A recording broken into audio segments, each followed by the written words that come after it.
This video is here to help you when finding lines of symmetry. Let's take a look at some examples. Take a look at these different shapes. Is there anything you notice about them? If we were to put a line down the middle of each of these shapes, you can see they look the same on both sides of the line. That's because all these shapes are symmetrical. The lines of symmetry divide a shape into two identical halves. The two halves of the shape are mirror images of each other. We show this line of symmetry with a dashed line. Symmetrical shapes are often found in nature, such as in the petals of a flower or the wings of a butterfly. They can also be found in man-made objects, such as in the design of buildings or furniture. But how can we spot lines of symmetry in shapes, especially when the line of symmetry may not be vertical or horizontal? Let's start by looking at how we might find a line of symmetry using a practical method. Look at this shape. What is it called? That's right, it's an isosceles triangle, as it has two equal sides and two equal angles. How could we test if it's symmetrical? Well, if we draw this shape on a piece of paper, we can fold it in half to test if the shape is symmetrical. If the two halves of the shape match perfectly, then the crease that we have folded along is a line of symmetry. Does our shape have any more lines of symmetry? As you can see that when we try to fold the shape in different ways, the two parts are not identical halves, so it does not have more than one line of symmetry. What do you think will happen when we try the same thing with this equilateral triangle? When we fold this equilateral triangle into equal halves, you can see that we can fold the shape in half along one line, two lines, three lines, and get identical halves each time. So the equilateral triangle has three lines of symmetry. But what if we can't cut the shape out and test for lines of symmetry by folding? How else can we identify lines of symmetry? Well, another way we can identify lines of symmetry is to use a mirror. Look at this shape. We can use a mirror to find any lines of symmetry by holding the mirror up to the shape and seeing if the reflection is a mirror image of the original shape. When we hold a mirror up to the rectangle vertically, so the mirror divides the rectangle in half, you can see that the reflection of the square is a mirror of the original rectangle. If the reflection is a mirror image, then the line of symmetry is the line that the mirror is placed on. We can show this line of symmetry by drawing a vertical mirror line on the shape. Does this rectangle have any more lines of symmetry? Well, when we hold a mirror up to the rectangle horizontally, so you can see that the mirror divides the rectangle in half this way, you can see that the reflection of the rectangle is a mirror image of the original rectangle. We can show this line of symmetry by drawing a horizontal mirror line on the shape, like this. Does the rectangle have any more lines of symmetry? Well, if we hold the mirror up to the rectangle diagonally, we can see that the two halves are not identical, so the rectangle does not have any diagonal lines of symmetry. Therefore, the rectangle has two lines of symmetry. Can you think of any 2D shapes that have horizontal, vertical, and diagonal lines of symmetry? If we hold the mirror up to a square, the mirror divides the square into identical halves when we hold the mirror vertically, horizontally, and diagonally. One line of symmetry divides the square in half vertically. One line of symmetry divides the square in half horizontally. And two lines of symmetry divide the square in half diagonally. Therefore, the square has four lines of symmetry. Thinking about what we have just learnt about lines of symmetry, I'd like you to have a think about this statement. The number of lines of symmetry a shape has is related to the number of sides it has. Joseph says about this statement, I agree with the statement as the square has four sides and it also has four lines of symmetry.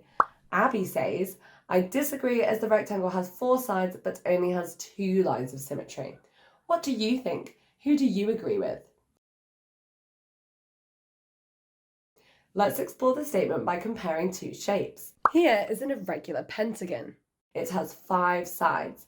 At least one side or angle is different from the others, so it is irregular. This particular irregular pentagon has 0 lines of symmetry. The number of lines of symmetry this irregular shape has does not match the number of sides it has. Here's a regular pentagon. All of its 5 sides and angles are equal. When we draw in the lines of symmetry, we can show that it has 5 lines of symmetry. The number of lines of symmetry of this regular shape does match the number of sides it has. Look at these regular 2D shapes. How many lines of symmetry does each shape have? The regular hexagon has 6 equal sides and 6 lines of symmetry. The equilateral triangle has 3 equal sides and 3 lines of symmetry. And the regular octagon has 8 equal sides and 8 lines of symmetry. Let's look back at the statement that Joseph and Abby were discussing again. One important word was missing here. The number of lines of symmetry a shape has is related to the number of sides it has. What word is needed here so that the statement is true? That's right, we need the word regular. The number of lines of symmetry a regular shape has is related to the number of sides it has. Therefore, the number of lines of symmetry a regular shape has is the same as the number of sides it has. Sometimes lines of symmetry may be tricky to spot in a shape as the shape itself is drawn in an unusual way. Take a look at this triangle. Can you see any lines of symmetry? Did you recognise it's the triangle from earlier in this video? That's right, it's the same isosceles triangle that we saw earlier. The only difference is that I have rotated it. When we rotate it like this, so it's in the same position as when we saw it earlier, we can more easily see that it has a vertical line of symmetry here. Top tip, sometimes you may need to rotate shapes when you are looking to find lines of symmetry so that the lines of symmetry are easier to find. Take a look at these different shapes. See if you can find the lines of symmetry in each shape. Here are the answers. Let's take a look at each shape. We'll rotate each shape so that you can find the lines of symmetry. This shape is a regular heptagon, which means it has 7 equal sides, so we know it has 7 lines of symmetry. Now it's time for our final challenge question. Look at these pictures of shapes with a pattern drawn on. Gia draws 1 line of symmetry on each picture. Has Gia drawn her line of symmetry correctly? Here is the answer. Although Gia's lines of symmetry appear to be in the correct place if we only focus on the shape and take away the pattern, it's important to remember that although the shape may be symmetrical, if the pattern that is drawn on the shape isn't symmetrical, then the whole picture is not symmetrical, and Gia's lines of symmetry are not correct as each side of the line of symmetry is not identical. I hope that this video has helped you to identify more lines of symmetry. If you're looking for any more maths videos just like this one, make sure you head to the Twinkl website to check them out. See you next time. Hi, this video is here to help you with completing a symmetric figure. In our last video, Lines of Symmetry, we learnt that when a shape has reflective symmetry, it can be divided into 2 identical halves, and the 2 halves are mirror images of each other. We show this line of symmetry with a dashed line. For example, a rectangle is symmetrical because it can be divided into 2 identical halves by a vertical and horizontal line of symmetry. In this video, we will be completing a symmetrical figure. A symmetrical figure is a shape that looks the same on both sides of a line of symmetry. Symmetrical figures can be found all around us, such as when flowers have symmetrical petals or the symmetrical parts of a leaf. To complete a symmetrical figure, we need to draw the missing half of the shape on the other side of the line of symmetry, making sure that the shape is exactly the same on both sides of the line. When completing a symmetrical figure presented on a squared grid like this, we can use the grid to help us. Firstly, we locate the line of symmetry. There is a vertical line of symmetry here. Remember, this line acts as a mirror line, and we need to make sure the images either side of the line are mirror images of each other. To do this, we can start by looking at this shaded square. You can see that it's exactly 1 square away from the mirror line. This means that the reflection of this square must also be exactly 1 square away, and we can draw it here. The next shaded square is 2 squares away from the mirror line, so the reflection must also be 2 squares away. The next shaded square is 3 squares away from the mirror line, so the reflection must also be 3 squares away. If we repeat this method with the final two squares, we can check how far each square is away from the mirror line and use that to help us shade in the remaining squares needed so that we have made a true reflection of this shape. Let's look at another example. How could we complete this pattern so that it's symmetrical? Firstly, what do you notice is different from the last example? Well, this pattern has a horizontal mirror line, and the line is not in the centre of the grid. This time there are also squares shaded in on both sides of the mirror line. However, we can still use the same method to complete the pattern. Firstly, how far are these two squares away from the mirror line? They're both 2 squares away from the mirror line, so the reflection of both squares must also be 2 squares away. The next 2 squares are only 1 square away from the mirror line, so their reflections must also be only 1 square away. This square is directly on the mirror line, so its reflection will always be positioned on the mirror line. And the final square is directly above the square we've just reflected, 1 square away from the mirror line, so we can simply draw the reflected square here. We've now completed our symmetrical pattern. Take a look at these patterns that Abby has been making. Can you use the strategy that you've learned to help you decide which patterns are symmetrical? Pause here while you decide. Only this pattern was symmetrical. Did you identify the correct pattern? Now let's have a look at how to complete shapes according to a line of symmetry. We need to complete this shape by reflecting it in the mirror line. We can use a similar strategy to complete the shape as we used to complete the patterns of shaded squares. Firstly, can you see any of the vertices on the incomplete shape? There's a vertex here and here. I can see that this vertex is 2 squares away from the mirror line, so the reflective vertex needs to be 2 squares away as well. And now I can join the line of the shape from the mirror line to my reflective vertex, like this. Next, I can see that this reflective vertex will also be 2 squares away from the mirror line here. I can now draw a line between each vertex, including the new vertex formed at the mirror line. What shape have we formed? It has 6 sides, so it's a hexagon. If asked to complete this shape by reflecting it in the diagonal mirror line shown, can we use the same method we used to complete the previous shape? Firstly, can you see any of the vertices of the incomplete shape? There's a vertex here, here, and here. I can see that this vertex is 2 squares away from the mirror line, so the reflective vertex needs to be 2 squares away as well. And now I can join the line of the shape from the mirror line to my reflective vertex, like this. The next reflective vertex is 1 square away from the mirror line, so the reflective vertex needs to be 1 square away as well. And now I can join the line of the shape from the last reflective vertex to the next reflective vertex. The last reflective vertex is not a whole number of squares away from the mirror line. Can you work out how far away this vertex is from the mirror line? The last vertex is 1.5 squares away from the mirror line, so the reflective vertex will also be 1.5 squares away from the mirror line. I can now draw a line between each vertex, including the new vertex formed at the mirror line. What shape have we formed? It has 8 sides, so it's an octagon. Now it's your turn.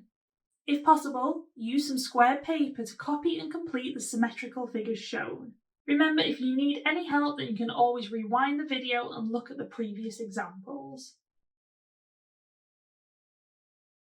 How did you do? Here are the answers. Now let's try a challenge. Felix completes this symmetrical figure so that it's reflected in both horizontal and vertical mirror lines. Look at Felix's completed work. Can you spot any mistakes that he's made and explain how he could correct them? Firstly, if we look at the orange squares, we can see that this square is in the wrong position to be a reflection of this square in the vertical mirror line. It should be 2 squares away from the vertical mirror line. And it's also in the wrong position to be a reflection of this correctly reflected square in the horizontal mirror line. If we move the reflected square here, the orange squares are now reflected correctly in both mirror lines. If we now look at the red squares, we can see that this red square is too far away from the horizontal mirror line to make a true reflection of the original pattern of red squares. And it's now also in the incorrect position to be a reflection of this correctly reflected red square in the vertical mirror line.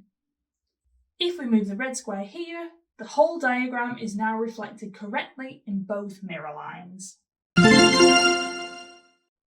I hope this video has helped you with completing a symmetric figure. If you're looking for more maths help, then take a look at the Twinkl website where we've got lots more videos just like this one. Hi, this video is here to help you with translating shapes on a coordinate grid. So what do we mean when we say translation of a shape in maths? Well, let me show you by translating this shape on a coordinate grid. I'm going to translate this shape 6 squares to the left. 1, 2, 3, 4, 5, 6. What happened when I translated my shape? What changed and what remained the same? The shape moved across the grid 6 squares to the left, but nothing changed about the shape itself. This is because when we translate a shape, we only move it. It doesn't get any larger or smaller as we don't change its size, and we don't rotate the shape. We can say that when we translate a shape, we are simply moving it without rotating or resizing it. Now let's take a look at a useful strategy we can use when we need to translate a shape and draw the shape after translation. In order to help us do this accurately, the first thing we can do is identify each of the vertices of the triangle and mark them with a point, like this. We can label these vertices A, B and C. If we translate the vertices of the triangle first, this will then help us to translate the whole shape. Let's translate vertex A first. We need to translate or move this vertex according to the instructions given. So we firstly need to translate vertex A 5 squares to the right. Let's carefully count 5 to the right first. 1, 2, 3, 4, 5. Have we finished translating this vertex? No, we've only carried out the first part of the translation. We now need to translate vertex A 6 squares down. Let's count 6 downwards from vertex A's current position. 1, 2, 3, 4, 5, 6. We can now mark the new position of vertex A and label it here. Now we can repeat the same process with vertex B. 1, 2, 3, 4, 5 to the right. 1, 2, 3, 4, 5, 6 down. We mark the new position of vertex B and label it here. And finally, let's translate vertex C in the same way. Have a go at counting the squares for yourself this time.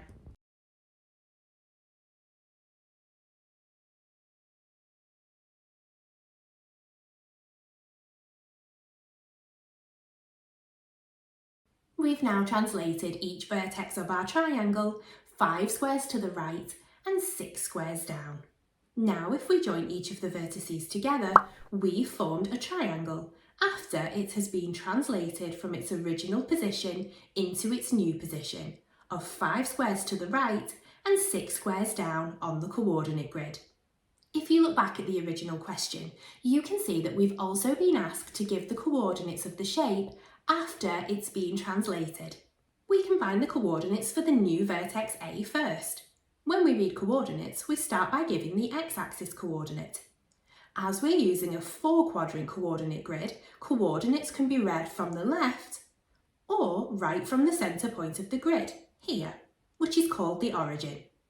Our x-axis coordinate for vertex A is here, to the right of the origin, at 1, which we record like this. Next, we need to give the coordinate on the y-axis. The y-axis coordinate can be up or down from the origin. If we look at the y-axis, we can see that our y-axis coordinate for vertex A is here, down from the origin at -2, which we record like this. So the coordinate for A is 1, -2. Let's repeat that for vertex B. We can see vertex B is at 1, -5. And finally, let's find the coordinates of vertex C. We can see vertex C is at 4, -5. So to correctly translate a shape, each vertex must move by the same number of squares and in the same direction. We move each vertex one at a time and then join these vertices together to form the shape in its new position. We can then read the coordinates of the newly translated shape. Now it's your turn to have a go at using this strategy to complete Sophie's translation. Sophie is translating the red parallelogram 5 squares to the left and 4 squares up. What will be the coordinates of the final missing vertex after the translation is complete? Pause the video now and press play again when you have an answer. Well done. Let's take a look at the answer. When we look at the shape that Sophie has not yet finished translating and compare it to the original shape, we can see that Sophie has not yet translated this vertex on the top left side of the shape. Therefore, if we translate this vertex 5 squares to the left and 4 squares up, we can position the missing vertex in its correct position, here. We can now complete the lines of the shape to form the translated parallelogram, so it now matches the original shape. If we now read the coordinates of the vertex that was missing from the shape, we can see that its coordinates are -4, 3. Let's take a look at another translation question for you to try. Amir and Emily have followed these instructions to translate this shape. Translate this shape 3 squares down and 4 squares to the left. Can you spot any mistakes with each child's translation? Pause the video now and have a go at the question. Did you manage to spot the mistakes? If you look carefully at Emily's shape, you can see that this translated shape is larger than the original shape.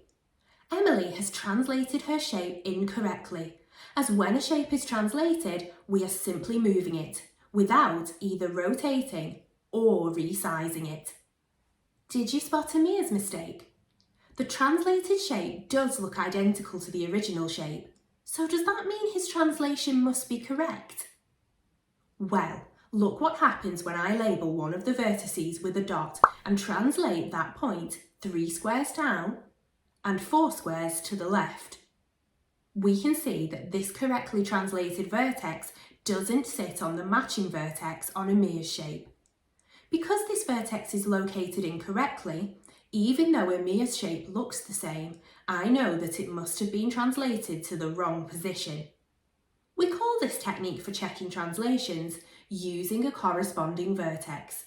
This means that if I choose a vertex on the original shape and translate it according to the instructions given, I can check if a translation has been done correctly by seeing if it ends up in the same place as the vertex on the translated shape. Let's use a corresponding vertex to see how Amir has actually translated his shape.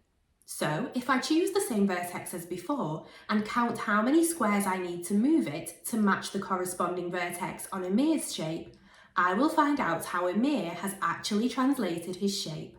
Firstly, I'll check how far down it has moved.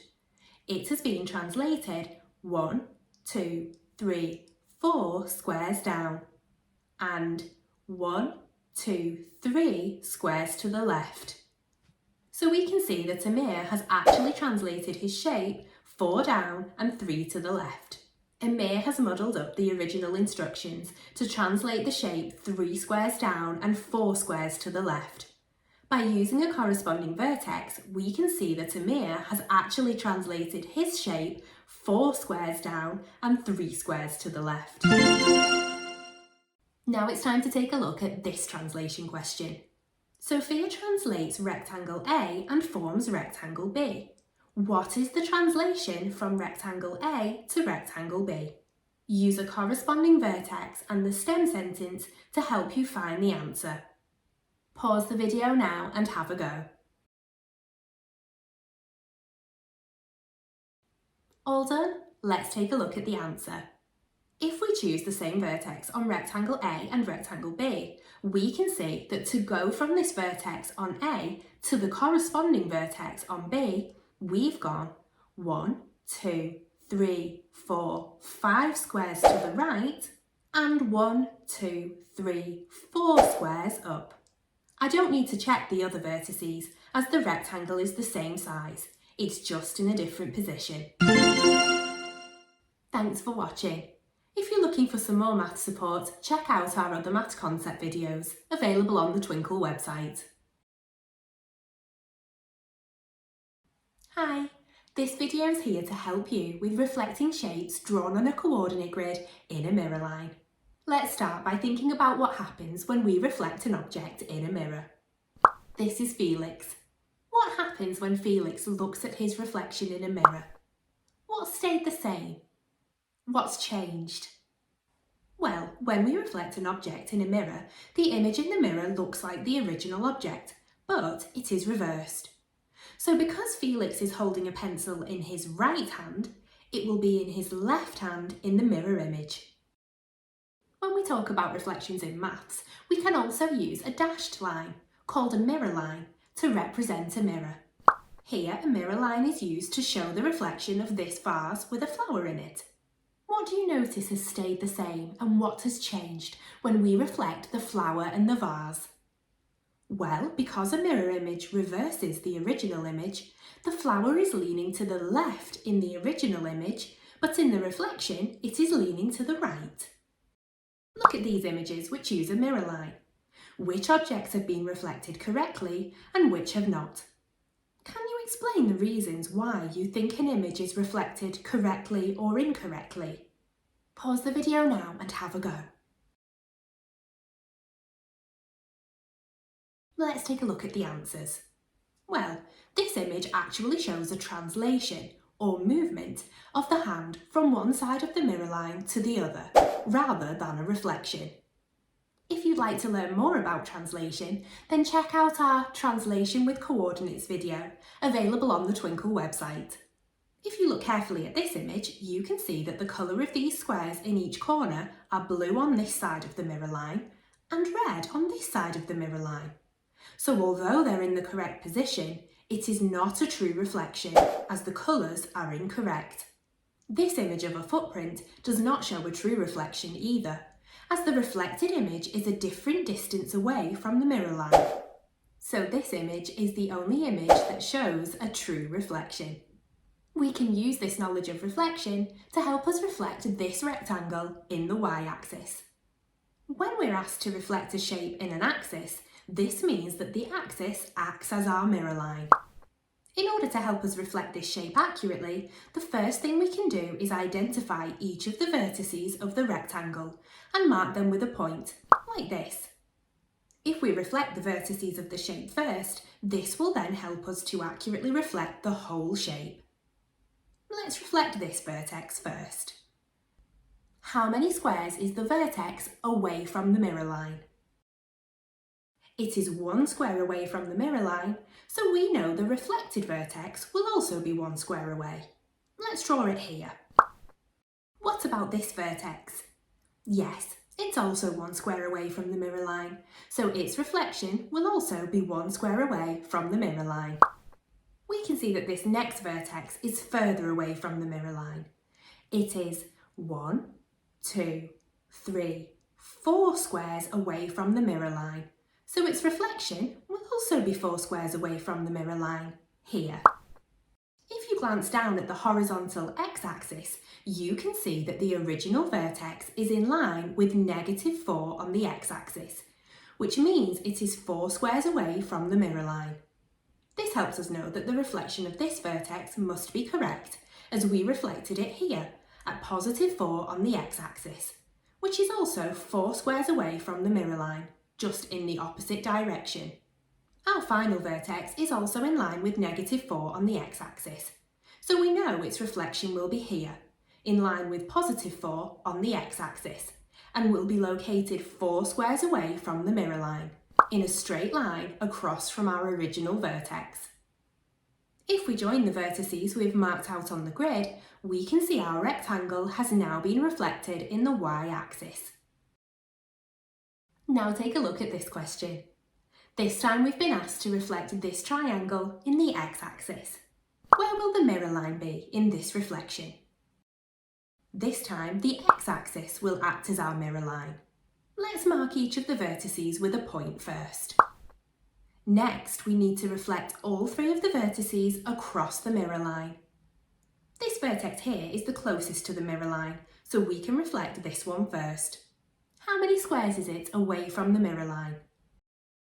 That's right, it's 2 squares away from the mirror line, so its reflection will also be 2 squares away, and we can draw it here.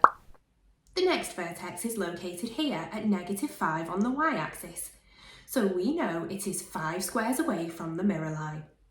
This means that its reflection will be located here, in line with +5 on the y-axis. So we can draw it here, 5 squares away from the mirror line, in a straight line up from our original vertex. The final vertex is also at -5 on the mirror line, so we know its reflection will also be at +5, and we can draw it here, in a straight line up from our original vertex. If we join the vertices we've marked out on the grid together, we can see our triangle has now been reflected in the x-axis. Now it's time for you to have a go. Jack has reflected the same triangle in the x-axis. Next, he is asked to reflect the new shape in the y-axis and draw the reflection. Here is Jack's completed reflection. Do you agree with Jack's answer? Can you explain why you do or don't think his reflection is correct? Pause the video now and have a go at the question. Well done. Let's take a look at the answer. Jack's answer is incorrect. He has translated the shape rather than reflecting it. Let's check Jack's answer by reflecting the vertices one at a time. The first reflected vertex is here, 2 squares away from the mirror line, and the next reflected vertex is here. As the original vertex is in line with -4, the reflected vertex is in line with +4 on the x-axis, and therefore 4 squares away from the mirror line. So far, these vertices match the vertices in Jack's answer. However, the final vertex does not, as the original vertex is in line with -4. So when we reflect the final vertex, it is located here at +4, 4 squares away from the mirror line. When we join the vertices together, we can see the correctly reflected shape and can compare it to Jack's wrong answer, which actually shows a translation. I think that you're ready for a challenge now. Take a look at this question. Selma reflects this shape in the y-axis and draws vertex A in its new position. She then reflects the new shape in the x-axis and draws vertex A in its final position. What will be the new coordinates of vertex A after both reflections? Pause the video now and press play when you have an answer. All done? Let's take a look at the answer. After Selma has reflected the shape in the y-axis, vertex A will be located here. When she reflects the new shape in the x-axis, vertex A will be reflected into its final position here. And the coordinates of vertex A after both reflections are 4, -4. Thanks for watching. For more maths support, check out our other Maths Concept videos, available on the Twinkl website.